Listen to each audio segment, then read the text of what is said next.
두 분 이제 변호사시니까 그 변호인 얘기를 좀 해보겠습니다. 이것도 네. 화나는 주제이긴 한데 김용현 변호사들 뭐 잘 아시는 것처럼 그냥 난리를 치고 다니죠. 네. 그래서 이재명 대통령도 법정 모독에서 엄정히 수사하라고 얘기를 했고 뿐만 아니라 변협에도 징계를 해달라고 요청을 했고 징계를 위한 조사에 들어간다고 해요. 네. 저는 이게 이제 가장 무서울 거라고 생각해요. 그러니까 그들 맞아요. 입장에서는 네. 감치되는 것도 그렇지만 변호사 업무를 못 하게 되면 제일 두려울 것 같은데 법조계에서 엄단해야 한다는 얘기들이 나오고 있는데 어떻게 전망하세요?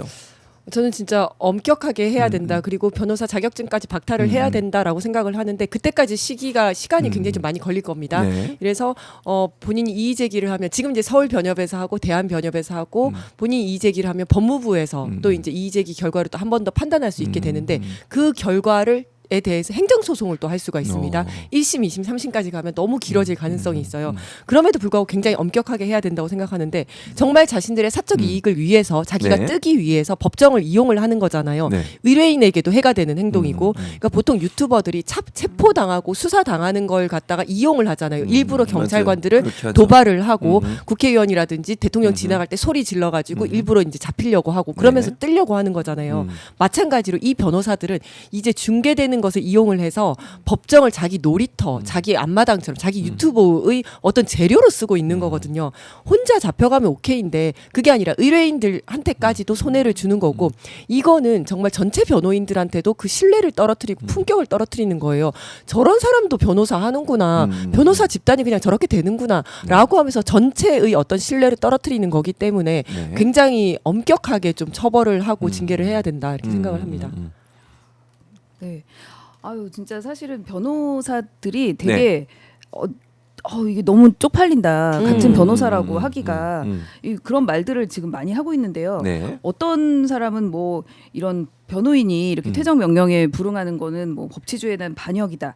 그리고 저런 막말 변호사들 때문에 이제 멀쩡한 변호사들까지 욕을 먹는다. 네. 그러면서 지금 막 너무 변호사들도 저거 분명히 징계해야 된다는 그 여론이 있고요 내부에. 네. 그래서 이게 징계 예전의 사례를 보면 뭐 공판기를 뭐 불출석하거나 뭐 성공보수 관련 분쟁이나 아니면 좀 더 그런 단순한 분쟁에도 직무상 성실 의무를 그러니까 이행하지 않았을 때 정직이나 뭐 이런 처분이 나왔어요. 네. 그러니까 뭐 3년간 뭐 예를 들어 좀 영업 정지 뭐 이런 것도 나오는데 이 경우는 진짜 공개적인 채널을 이용해서 법정을 네. 모독하고 법관도 모독하고 더 악의적이고 중대하고 더구나 이제 이런 징계 수위를 정할 때 네. 악의성이나 이제 반복성 근데 계속 하잖아요. 계속 하고 있잖아요. 맞아요. 이런 부분에 대해서 최소 3년 이하의 정직이나 제명은 나올 거다라는 예상을 하고 있는데 네. 이게 보니까 그냥 제명해도 다시 5년 뒤에 등록할 수 있더라고요. 그래서 그래요?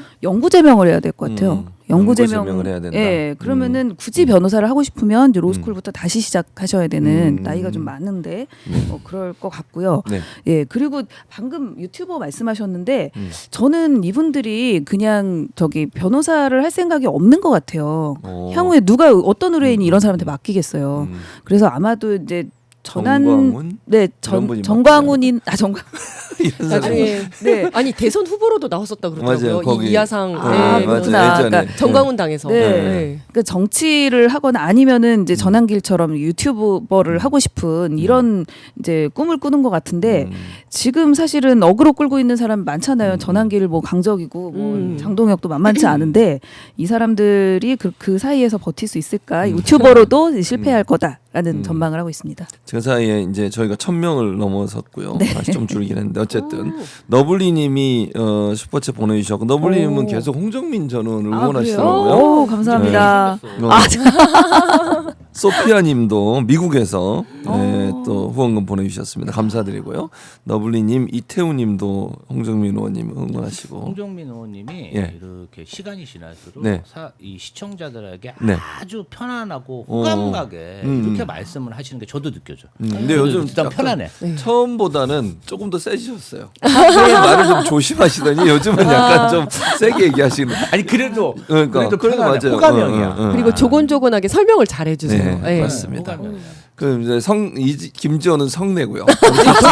저는 이제 네. 그 몰상식한 변호사들에 대해서는 지적해 주셨으니까 네. 저는 좀 조의대 사법부에 대해서 한번 얘기해 볼게요. 아니 이게 지금 국민들이 이 상황 때문에 엄청 화가 많이 나신 분들이 많아요. 맞아요. 이게 왜 그러냐면은 그동안 사실은 직위원 재판과 내란 재판을 철저히 비공개로 운영했습니다. 재판이 맞아요. 잘 되는 줄 알았어요. 근데 뭔가 좀 삐걱거리고 이상하다 싶어 지금 국회에서 법을 바꿔갖고 다 공개로 바꿔버린 거 아니겠어요? 열어봤더니 이 변호사들이 다 저러고 있는 거야. 윤석열 변호인들, 이상민 변호인들, 김용현 변호인들 가서 법정에 가서 난장판을 치고 있는데 너무 화가 난다는 거예요, 국민들이. 진짜. 대부분 다 저한테 그렇게 얘기하더라고요. 아니 이 자들이 국가 반역을 저지르고 내란 수괴와 내란 주요 임무 종사자가 신성한 법정에 가서 저 따위 망언과 정말 재판 방해들 법정 모독행위를 하는데 조희대 대법원장과 천대엽 법원행정처장은 그동안 6, 7개월 동안 뭐 했냐 이거죠. 사실은 이진관 판사가 감치 명령하고 따끔하게 1심을 가니까 지금 이 상황이 불거지면서 사회적으로 야 여태까지 이렇게 재판했어? 이 변호사들이 이런 행동을 하면서 돈을 벌었단 말이야. 이게 부각된 거잖아. 그 전 6개월 동안 그럼 도대체 이런 행위를 왜 방치하고 그냥 뒀냐 이거예요. 진짜. 조희대 대법원장이 사실은 5월달에 지난 5월달에 괜히 말이지 이재명 대선 후보의 선거법 항소심에 끼어들어가지고 급하게 판결 내리면서 사법부의 권위를 얼마나 실추시켰습니까? 적어도 대법원장이면 정말 재판정의 권위나 어떤 사법부의 권위는 지켜야 되는 거 아닙니까? 그조차도 못 치고 정말 사법부의 권위를 땅에 떨어뜨린 주범은 조희대 대법원장과 천대현 직위원. 법원행정처장이다. 여론이 들꺾으니까 그냥 그때야 명예훼손으로 고발하고 말이야. 그 전에 뭐 했냐 이거야 이 사람들. 네? 자격 있습니까? 없지. 전 자격 없다 생각합니다. 네. 그리고 이 김용현 변호인이 제가 제일 화나는 부분인데 이재명 대통령을 향해서 막말을 짓거렸습니다. 짓거렸지 이거는 말을 한 게 아니에요. 짓거린 거예요. 이따위 말을 이재명 대통령에 대해 대통령 호소인이다 이런 표현을 썼는데 너무너무 화가 나더라고. 이 인간이 정말 사람인가. 그 입에 하나님 올리는 것을 보면서 더 제가 화가 났습니다. 어디다 대고 거기서 맞아요. 하나님 그 입으로 하나님이 가만둘 것 같아요? 그렇게 행동하는 사람을. 그리고 이재명 대통령한테 대통령 호소인이라니 국민이 선출해서 뽑은 대통령에 대해서 그렇게 이런 명예훼손 모독이지 모독. 어떻게 보십니까? 두 분? 그런 사람 호소인의 이야기는 굳이 들어줄 필요가 없다. 예. 그런 생각이 들었습니다. 네. 홍정미 전 의원은 어떻게 네. 됐어요? 아 진짜 이 사람들은 뭐 사실은 이렇게 막말하는 게 뭐 정말 말도 안 되는데 나름 이게 그냥 막말이 아니라 자기들은 이재명 대통령을 끌고 들어와서 거기랑 동급이라고 하고 싶어서 그런 것 같아요. 아까 이제 대선 출마하니까 현직 대통령을 걸고 자기도 마치 그 정도 급이다. 뭐 대선 불복하면서 근데 이게 너무 하여튼 부끄럽습니다. 김지호 대변인 대통령 호소인이래. 아니 이제 이 재판정이나 사법부를 상대로 이제 짭짤하게 돈을 다 벌지 않았습니다. 이제 더 했다가는 정말 감치되고 변호사 자격 없어지고 여러 가지로 힘드니까 이제는 프레임을 전환해서 본인이 이제 사실은 변호사는 더 못하는 거 아니겠어요? 그렇죠. 그러니까 나는 이제 탄압받는 정치인이다. 그러려면 누굴 공격해야겠습니까? 제일 센 이재명 사람. 대통령 이제 본인이 어떤 의도했던 성과는 다 거뒀어. 전국적인 인물로 뛰어올랐잖아. 그러면 내가 이재명 대통령과 1대1로 상대하는 장동혁과 같이 체제 전쟁을 할 수 있는 정치 지도자로서 꿈을 꾸고 있는 게 아닌가. 그런 꿈도 생각을 크네요, 하고 있습니다. 예. 네. 뭐 근데 대통령이라는 어떤 직업 자체가 뭐 어떻게 하겠습니까? 국정을 전반적으로 돌보고 이러니까 이런 뭐 날파리, 똥파리 수준 이하의 저지들도 들러붙어 갖고 이런 얘기를 하는 건데 뭐 피할 수는 없을 것 같고요. 본인들이 아무리 그렇게 얘기해도 지금 이제 이재명 대통령의 지지율이 60% 많이 뭐 왔다 갔다 올랐습니다. 하고 있지 네. 않습니까? 국민들의 사랑을 받으면 그만이지 이러한 함량 미달 저질 맞아요. 변호사들이 뭐 얘기한다고 네. 뭐 큰 뭐 사실은 무시하면 돼 그냥. 사실은 장동혁 대표나 한동훈 전 대표는 우리 측에 약간 좀 과한 분들이 이런 얘기하면은 굉장히 흥분합니다. 자존감이 떨어져 있으니까. 그런데 뭐 우리 이재명 대통령 사랑을 그렇게 많이 받는데. 그럼요. 보이지도 않고 들리지도 않아 이런 아유, 사람들은. 그래 너 하고 싶은 대로 해. 이거 알았어.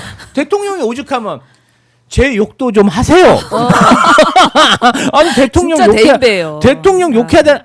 이게 얼마나 차이입니까? 그리고 내가 잘못했으면 욕 먹어야지. 내가 또 열심히 이게 바로 사랑받는 대통령과 그렇지 못한 정치인의 차이가 아닐까. 아니 우리 한동훈 대표 보세요. 론스타 내가 있어. 그러니까 내가 있어. 그러니까 신났어. 우리 김민석 총리가 뭐라 그래? 그래 너 잘했다. 너 최고야. 잘했어. 국민의힘에서 뭐라 그래요? 아무 말도 안 하잖아요. 그러니까 약간 긁혔어요 국민의힘에서는. 예. 아니 그러니까 이게 진짜. 정치인도 자존감이 중요합니다. 무슨 사랑이 풍만해야 뭔가 좀 좋은 덕담도 나오는 거죠. 야, 힐링 캠프 같네요.